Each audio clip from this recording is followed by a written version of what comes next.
How do you know what you know, and who told you so? The cultural basis of religion and knowledge. Part 2, the layers of culture. Culture is built in layers just as a house is. Let's consider how both have 4 layers. The outermost layer of a house is the facade. Everyone sees the outer surface of a house and may even recognize it as a certain style of architecture. In culture, what everyone sees is the artifact layer. This is the layer of our behavior. It includes what we do, what we say, all that we have and surround ourselves with. It is what we display to others. All our communications are in the artifact layer. You might communicate to your friend James by waving at him across a room. Waving is an artifact. But below this layer is one not often seen. This is your values layer. Just as a house has a structural layer that determines the outside shape, so a culture has a layer that determines what others see and experience. Values are the basis of our decisions, and they encompass our preferences for one thing over another, and that is how we make decisions. You decide to wave at James because you think your friendship is important, worth cultivating. Friendship is a value. Its value is measured by what we are willing to give up for it. Time, money, other relationships. For example, I value my house, but if I have to choose between my house and my wife, well, the house will have to go. We seldom discuss our values with strangers, but we are open to it, and our values are expressed to others by our choices. We are even less inclined to discuss the next layer below values. But before I go there, think with me. What is the most fundamental layer of a house? Got it? Now let's continue. Below our values are our beliefs. Beliefs are the ideas that we hold true and factual, and they are like the foundation of a house. They are the basis upon which we argue a point.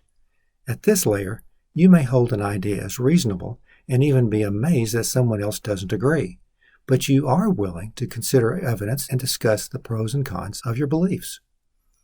Your beliefs are reasoned from the evidence. You might say, I believe James is my friend because he is always there when I need him. If someone presents evidence otherwise, you would consider it. Using the word belief in this way can be illustrated by saying, James is at the mall. That statement expresses total confidence that he's there. If you were to say, I believe James is at the mall, you would be expressing openness to evidence that he could be somewhere else. If someone says, did James remember your last birthday? You might reply, yeah, James is forgetful, but he's been there when I really needed him. Beliefs can be discussed, and with reasonable evidence can be changed. But below the belief layer is a layer of culture which is not only seldom discussed, it's also rarely changed. In fact, we may never consider it. The most fundamental layer of culture is our worldview, which is made up of a collection of assumptions about the world around us. Our assumptions are like the ground upon which a house is built. Did you say that dirt is the most fundamental layer of a house? Probably not, but as I suggest this, you might be thinking, well, of course you start with dirt. Do you think I would try to build a house in thin air? This is the way assumptions are. They're not stated, they're assumed. They're so fundamental that we take them for granted. That is, we assume they are assumed by all, and therefore not even thought about. Why would anybody even think otherwise? If I notice you wearing socks and I ask, do you have a hole in your sock? You'd probably say no. But then I could reply, how did you get your foot into it? You take that hole for granted, and you think I should too. To think otherwise must be a joke, or something. It's the same with assumptions of our worldview. To question them must be a joke, or something. Assumptions are the basis of our logic. That is, to question them is not logical. Assumptions do not require proof. Sometimes this is because we have tested a belief enough to count on it. For example, sitting in a chair without testing it. But sometimes we assume because we have been told something so often, in so many ways, that we never think to question it or decide for ourselves. Instead, it simply becomes what is real to us. Questioning it is itself viewed as doing something wrong. For you to be questioned on an assumption is upsetting. Suppose in the last scenario where I asked, did James remember your last birthday? I had instead asked, how do you know James is his real name? To your shocked silence, I continue. Well, have you ever asked for his credentials?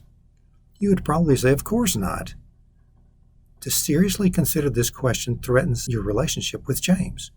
What good reason could he have for not giving you his real name? Indeed, what good reason could you have for doubting him? Remember, assumptions are almost never stated or questioned. We experience life on the artifact layer, and the things people do, say, have, and surround themselves with imply assumptions to others. Your most powerful assumptions are the ones you don't know to ask about. Let's review. Assumptions are the foundation of beliefs. Beliefs are the foundation of values. Values underlie artifacts, and artifacts are what we see and experience with each other every day. Assumptions are what is real. Beliefs are what is reasoned. Values are what is important, and artifacts are what is displayed. Most of what we assume to be real we do not test. We accept it by what others do and say. We never discuss them.